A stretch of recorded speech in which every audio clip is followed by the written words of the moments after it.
కావాలనే మీ కలను నెరవేర్చుకోండి. సంప్రదించండి హెగ్డే ఫెర్టిలిటీ, హైదరాబాద్, తెలంగాణ.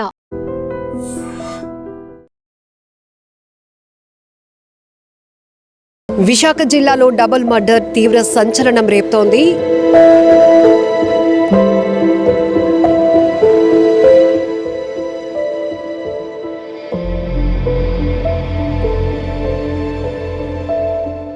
వీళ్ళిద్దరే ఇక్కడ ఉంటారండి. పిల్లలిద్దరూ యూఎస్లో సెటిల్డ్ అండి.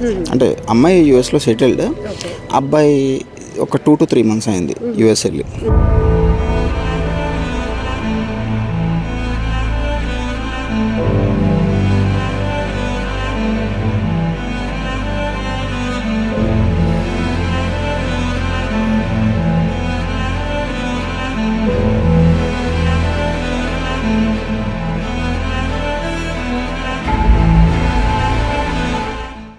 విశాఖ జిల్లాలో డబుల్ మర్డర్ తీవ్ర సంచలనం రేపుతోంది.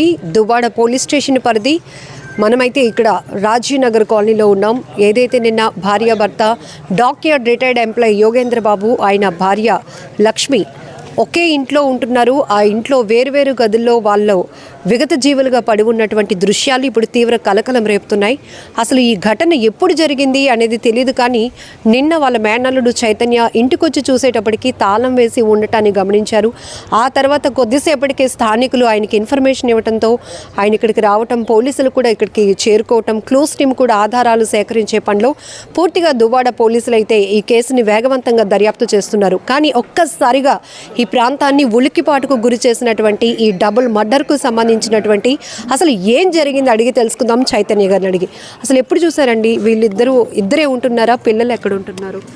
వీళ్ళిద్దరే ఇక్కడ ఉంటారండి. పిల్లలిద్దరూ యూఎస్లో సెటిల్డ్ అండి. అంటే అమ్మాయి యూఎస్లో సెటిల్డ్, అబ్బాయి ఒక 2 to 3 months అయింది యూఎస్ వెళ్ళి. వాళ్ళ మిసెస్ కూడా నెక్స్ట్ మంత్ ఎండింగ్కి యూఎస్ వెళ్ళాలి.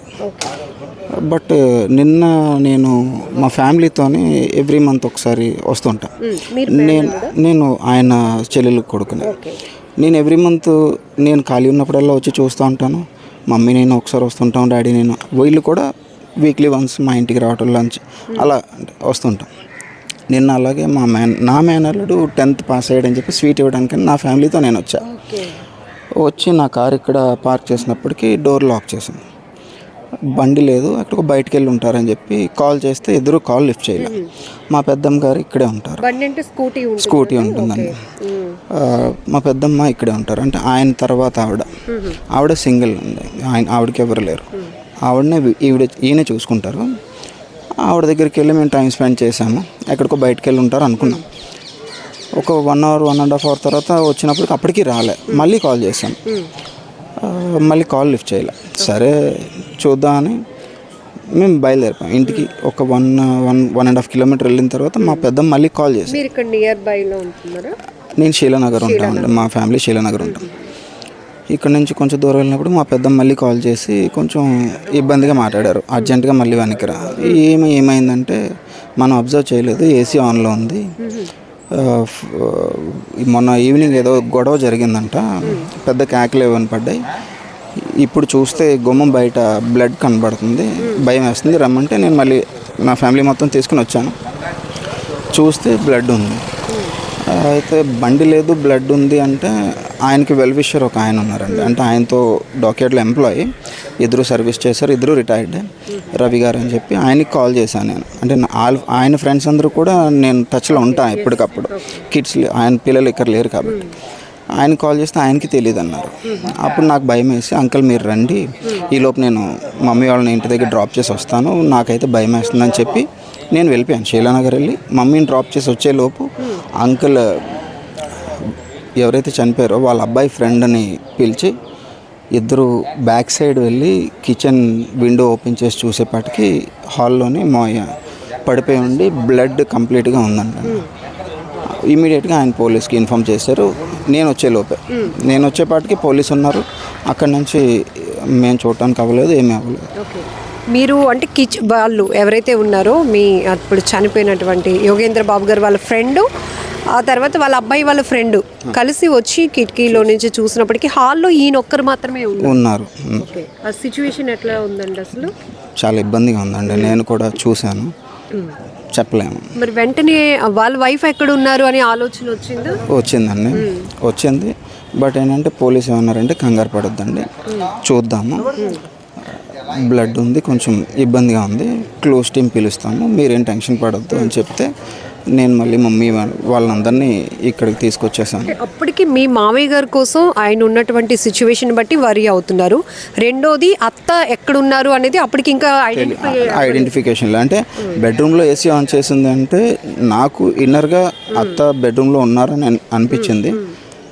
నేను ఇమాజిన్ చేసుకున్నాను తప్ప ఎవరితో ఏమనలేదు. End of the day mid నైట్లో క్లోజ్ టీమ్, డాగ్ స్క్వాడ్ అన్నీ అయిన తర్వాత ఈ లాక్ ఏదైతే ఉందో అది బ్రేక్ చేసి పోలీసులు చూస్తే అత్త కూడా డెడ్ బాడీ అయ్యి బెడ్రూమ్లో ఉన్నారు. ఇప్పుడు క్లోజ్ టీమ్ వచ్చిన తర్వాత దువ్వాడ పోలీసులు ఇక్కడికి ఘటనా స్థలికి చేరుకున్నాక ఇద్దరు కండిషన్ ఎట్లా ఉంది? అంటే ఒంటిపైన ఏమైనా గాయాలు ఉన్నాయా? దేనికి జరుగుండొచ్చు అని మీరు అనుమానం వ్యక్తం చేస్తారు? దేనికి జరుగుండొచ్చు అన్నది అనుమానం అన్నది మాకు ఎవరి మీద ఉండదండి. ఎందుకంటే వాళ్ళ పిల్లలిద్దరూ వెల్ సెటిల్డ్, ఆయన కూడా రిటైర్డ్, అది కూడా 2019లో రిటైర్ అయిపోయారు, హ్యాపీగా రిటైర్ అయ్యారు, షష్టి పూర్తి అయిపోయింది, వాళ్ళు ఏదో హ్యాపీగా ఉన్నారు. ఎవరి దగ్గర అప్పు తెచ్చుకున్నది లేదు, అప్పు ఇచ్చింది లేదు, అంటే మాకు తెలిసినంతవరకు ఆస్తులు ఏమీ లేవు. ఆ తగాదాలు ఇంతవరకు నా చిన్నప్పటి నుంచి కూడా, నా సమ్మర్ అంతా ఇక్కడే గడిపాను, నా చిన్నప్పటి నుంచి అలాంటివి ఎప్పుడు వినలేదు. ఎవరితో గొడవలు లేవు, ఏమీ లేవు. ఆయన ఫ్రెండ్షిప్, ఆయన కృష్ణా డిస్ట్రిక్ట్ నుంచి స్టడీస్ అయిన తర్వాత ఇక్కడ నేవల్ డాకెట్లో జాబ్ వచ్చినప్పుడు వరకు అప్పటి నుంచి ఉన్న ఫ్రెండ్స్ ఇప్పటికీ ఆయనకు ఉన్నారు. వాళ్ళందరూ నాకు కూడా తెలుసు. మా ఫాదర్కి ఆయనకి కామన్ ఫ్రెండ్స్ అన్నమాట. అంటే మొదట ఏవో కేకలు వినిపించాయి అన్న విషయాన్ని ఎవరు గమనించారు? అవి ఎట్లా ఉన్నాయి? అంటే ఏమైనా కాపాడండి అన్నా లేకపోతే ఇద్దరు గొడవడుతున్నట్టు? అది నిన్న నైట్ ఈ సరౌండింగ్లో ఉన్న వాళ్ళు లేడీస్ అందరూ వచ్చి మొన్న ఈవినింగ్ అరౌండ్ 8:39 ఆ టైంలోనే ఆయన చాలా గట్టిగా ఏడుస్తూ కాపాడండి అని చెప్పి అన్నారు. ఆ టైంలో ఎవరైనా అలర్ట్ అయ్యి ఆ టైంలోని ఆపోజిట్ హౌస్ ఆయన షర్ట్ వేసుకుని ఇక్కడ దాకా వచ్చారంట. బట్ దీనికి ఏంటంటే ముందు ఒకసారి ఎప్పుడో ఆయనకు కొంచెం వినికిడి ప్రాబ్లం ఉంది, కొంచెం గట్టిగా మాట్లాడతారు. అలాగా వీళ్ళిద్దరి మధ్యలో పిల్లల దగ్గరికి వెళ్దామని ఆవిడ, నేను ఇక్కడే ఉంటాను, నా ఇంట్లో ఉంటాను, యూఎస్కి రాను, చిన్న చిన్న డిస్కషన్ గట్టిగా అవుతాయి. అవన్నీ వీళ్ళు వెళ్దాంలే గట్టిగా మాట్లాడుకుంటున్నారు అనేపాటికి మాయకి అది నచ్చక నా ఇంట్లో ఇష్యూ నేను చూసుకుంటానని చెప్పి కొంచెం హార్ష్గానే మాట్లాడతారు. ఎవరితోని కూడా అంత సరదాగా మాట్లాడే మనిషి కాదు. అలా అని చెప్పి ఎవరితో గొడవలు కూడా లేదు. నిన్న కూడా అలాగే ఆయన ఇక్కడ ఇంటి దగ్గరలోకి వచ్చినప్పటికీ డోర్ గట్టిగా దగ్గరికి వేశారంట ఇన్సైడ్ నుంచి. ఎవరు వేసారన్నది ఆయనే చూడలేదు. ఇంతకుముందు అలా జరిగినప్పటికీ ఆయన కూడా మళ్ళీ రిటర్న్ బ్యాక్ వచ్చి వెళ్ళిపోయారు. అది నిన్న నైట్ పోలీసులు వాళ్ళు వచ్చిన తర్వాత చెప్పారు. అతను మీ మామయ్య గారు ఒంటిపైన చాలా గాయాలు ఉన్నాయి, కత్తిపోట్లు ఉన్నట్టు తెలుస్తోందా? అవునండి, చాలా. అంటే ఎన్ని ఐడెంటిఫై చేశారు ఏమైనా పోలీసులు చెప్పడం? ఎన్ని ఐడెంటిఫై చేసామంటే నేను కూడా చూశానండి, బట్ చెప్పలేను, చెప్పకూడదు ప్రజెంట్.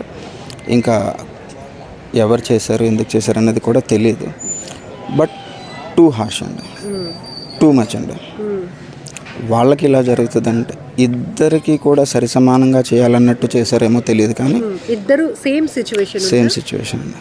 ఇంట్లో కంప్లీట్ వైట్ టైల్, ఎక్కడో కొంచెం వైట్ టైల్ కనపడిందండి. భయంకరంగా అసలు ఉంది. వాళ్ళ ఏజ్కి వాళ్ళు పడిన కష్టానికి నాకు భయం వేస్తుంది. నా పేరెంట్స్ కూడా సేమ్ ఏజ్. ఇప్పుడు వైఫ్ అండ్ హస్బెండ్ ఇద్దరు ఏజ్ ఎంత ఉంటుందండి? ఆయనది 66 అండి, అత్తది 58. ఓకే.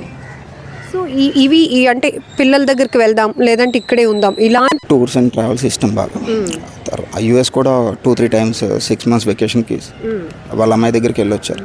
మాయ అసలు వీసా కూడా చేయించుకోలేదు. బట్ అత్తకి ఏంటంటే టుగెదర్ వెళ్ళి ఎంజాయ్ చేసి వద్దామని ఆ డిస్కషన్స్ తప్ప ఎప్పుడు ఎవరితోనూ ఏమీ లేదు. ఇద్దరు శరీరం నిండా ఇన్ని కత్తి గాయాలు ఉన్నాయంటే అక్కడ ఏమైనా ఉన్నాయా? అంటే ఏమైనా వెపన్స్ తీసుకొచ్చిన వాళ్ళు ఏమైనా? నేను చూడలేదు. నేను అసలు వాళ్ళని చూసి ఇంకొకటి వింటున్నాం, ఎవరో అంటే ఇంట్లో చోరీకి వచ్చిన దొండగలు ఇలా చేస్తున్నారు అని. ఏమైనా మిస్ అయ్యాయండి థింగ్స్, వాల్యుబుల్ థింగ్స్? అంటే నేను ఆయన ఒంటి మీద ఎప్పుడు గోల్డ్ వేసుకోరు, నెవర్. ఆవిడ ఒంటి మీద ఉంటుంది, బట్ నిన్న నైట్ ఆవిడ ఒంటి మీద ఏమీ లేదండి. అసలు ఏమీ లేదు. బట్ పోలీస్కి ఎక్కడో earrings and hand ring దొరికాయని చెప్పి అది మా వాళ్ళకి ఇచ్చేసారు. సో అంటే మొన్న సేమ్ టైం అంటే ఇది గురువారం సాయంత్రం జరిగినటువంటి పరిస్థితి. ఆ రోజు ఈ ఏరియాలో ఒక పండగ జరగడం వల్ల ఎవరు హడావిడిలో ఉన్నారు అన్నట్టు. ఆ రోజు ఇక్కడ రాసాలమ్మ కాలనీ అని చెప్పి ఆపోజిట్ కాలనీ అండి, అక్కడ ఏదో పండగ ఏదో జరిగిందంట. ఈవినింగ్ టైంలో ఏదో ఊరేగింపు పెద్ద సౌండింగ్ ఏదో అయిందంట అదే టైంలో. ఆ టైంలోనే అయిందంట. బట్ ఇక్కడ చుట్టుపక్కల వాళ్ళకైతే వినిపించింది ఈ సౌండింగ్. బట్ మాకెవరు ఆ రోజు చెప్పలేదు. అటెన్షన్గా ఉండడానికి అక్కడ పండగ మీద మూడు వెళ్తారు. ఆ రోజు మాకు ఈ చుట్టుపక్కల ఎవరు చెప్పలేదు. నిన్న మేము అనుకోకుండా స్వీట్ ఇద్దామని వచ్చిన తర్వాత స్వీట్ ఇవ్వడం కాకుండా మేము ఇలా చూస్తాం. ఇప్పుడు పిల్లలు వాళ్ళు వస్తున్నారండి, ఆల్రెడీ స్టార్ట్ అయ్యారు. ఎయిర్లో ఉన్నారు. మార్నింగ్ 3:30 అరౌండ్ హైదరాబాద్లో ల్యాండ్ అవుతారు. ఎర్లీ మార్నింగ్ ఫస్ట్ ఫ్లైట్కి వైజాగ్ వస్తారు. కానీ ఒక దురదృష్టకరమైన సంఘటన ఏంటంటే చుట్టూ ఇల్లులు ఉన్నాయి, పక్కనే ఇల్లులు ఉన్నాయి. ఏం జరుగుతుందో కూడా తెలుసుకోలేనటువంటి పరిస్థితి అయిపోయింది. 2 ప్రాణాలు దారుణంగా. దానికి ఎవరు ఏం చేయలేము. అన్ఫార్చునేట్లీ ఈ చుట్టుపక్కల ఎక్కడ కూడా ఎగ్జాక్ట్ లొకేట్ చేస్తూ సీసీ కెమెరాస్ కూడా లేవు. అయ్యో, ఇది ఇంపార్టెంట్ కదా. ఫస్ట్ థింగ్ ఏంటంటే ఈ విషయం తెలిసినప్పటి నుంచి పోలీస్ వాళ్ళు మాత్రం టూ మచ్ అండి. నేను ఈవినింగ్ 4 o'clock నుంచి, అంటే ఈవినింగ్ 4 అయింది నాకు తెలిసినప్పటికీ, పోలీస్ ఇక్కడ వచ్చినప్పుడు అరౌండ్ 6 అయింది. అప్పటి నుంచి ఇప్పటికీ చాలామంది అండి ఎక్కడెక్కడో స్టేషన్ నుంచి వస్తున్నారు. ఈవెన్ సిపి గారు కూడా నిన్న ఈవినింగ్ వచ్చి ఒక 1 hour కంప్లీట్గా మొత్తం అంతా చూసి వెళ్ళారు. చాలా చేస్తున్నారండి. బట్ ఇంతవరకు ఏం తెలియట్లేదు. ఇంటికి ఒక సీసీ కెమెరా ఉన్నా, ఈ ఏరియాకి కవర్ అవుతున్నట్టు ఒక సీసీ కెమెరా ఉన్నా ఈ పాటికే పోలీస్ వాళ్ళు ట్రేస్ అవుట్ చేసేవారేమోనండి. బట్ వాళ్ళకి చాలా కష్టం అవుతుంది. కానీ ఇలాంటి సందర్భంలోనే సీసీ కెమెరాల ఇంపార్టెన్స్ చాలా తెలుస్తుందండి. నాకైతే ఒక సైట్ ఉంది, మా ఫాదర్ ఇచ్చింది. ఇండిపెండెంట్గా కట్టుకోకుండా ఒక గేటెడ్ కమ్యూనిటీలో ఫ్లాట్ తీసుకున్నందుకు నేనైతే నా పర్సనల్గా హ్యాపీ ఫీల్ అవుతున్నాను. ఒకప్పుడు నా ఇల్లు ఉంటే చాలా అనుకున్నా, ఇప్పుడు నలుగురితో కలిసి ఉండడం బెటర్ ఏమో అనిపిస్తుంది. కొన్ని దురదృష్టకరమైన సంఘటనల నుంచి కొంత అంటే జాగ్రత్తలు కూడా మనం తెలుసుకోవాలి. నేను అది మంచి పని చేశానేమో అనిపించింది.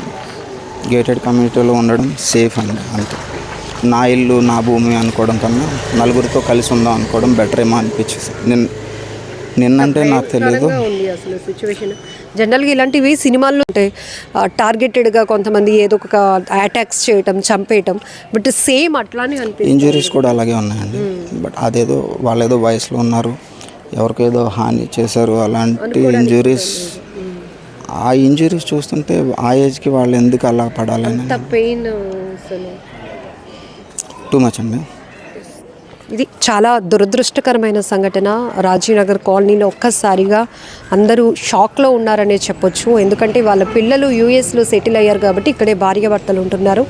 ఆయన కూడా డాక్యార్డ్లో రిటైర్డ్ ఎంప్లాయీ, భార్యతో కలిసి ఉంటున్నారు.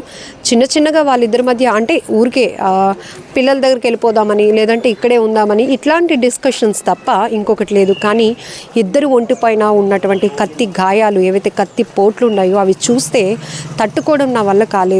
ఇప్పుడు మనం ఎవరైతే మాట్లాడారో చనిపోయినటువంటి యోగేంద్ర బాబు గారు వాళ్ళ మేనల్లుడు, ఆయన మేనల్లుడు 10th క్లాస్లో మంచి మార్క్స్ రావడం వల్ల స్వీట్స్ ఇద్దామని ఇక్కడికి వచ్చాము. ఇంతలోనే ఇంత ఘోరం క్షణాల్లో జరిగిపోయింది. ఎవరు తెలుసుకోలేకపోయారు. పెద్ద కేకలు వినపడినప్పటికీ కూడా చుట్టుపక్కల వాళ్ళు పూర్తిగా అటెన్షన్ ఒకవేళ పే చేయాలి అనుకుంటే వెళ్ళున్నా కూడా అప్పటికి ఎవరొకరిని సేవ్ చేయడానికైనా అవకాశం ఉండేదేమో. కానీ ఎవరు ఊహించలేనటువంటి సిచ్యువేషన్ ఇది. ఆయన ఎవరు ఎక్స్పెక్ట్ కూడా చేయలేరు. 70-60 ఏళ్ళ వయసులో ఉన్న వాళ్ళని ఇంత టార్గెటెడ్గా క్రూరంగా హింసించి చంపటం, అవన్నీ చూస్తేనే మాటల్లో కూడా నేను చెప్పలేకపోతున్నాను అనేటటువంటి తీవ్రమైన దుఃఖాన్ని ఆయన వ్యక్తం చేస్తున్నారు. నిన్నటి నుంచి కూడా నిర్విరామంగా క్లూస్ టీమ్ అంతా ఇక్కడికి చేరుకోవడం, పోలీస్ డిపార్ట్మెంట్ అంతా ఇక్కడికి రావటం, పూర్తిగా ఆధారాలు సేకరించే పనిలో ఉన్నారు. ఏదైతే వాళ్ళ పిల్లలు అమెరికా నుంచి వచ్చిన తర్వాత మిగతా కార్యక్రమాలు కూడా జరిపించడానికి, పోస్ట్ మార్టం కూడా నిర్వహించడానికి అన్ని ఏర్పాట్లు జరుగుతున్నాయి. ఇక్కడ ఒక్క విషయం మనం తెలుసుకోవాలి, ఎప్పుడు ఏం జరుగుతుందో ప్రమాదం మనకు తెలియదు. కానీ ఇలాంటి నేరాలు జరిగినప్పుడు ఆ దుండగ దుండగుల్ని పట్టించేది ఫస్ట్ సీసీ కెమెరాలు. ఎవరైనా ప్రత్యక్షంగా చూస్తే పర్వాలేదు, లేదంటే సీసీ కెమెరాలో వాళ్ళ కదలికలను బట్టి ఇమీడియట్గా కేసుని ట్రేస్ అవుట్ చేయడానికి కొంత అవకాశం ఉంటుంది.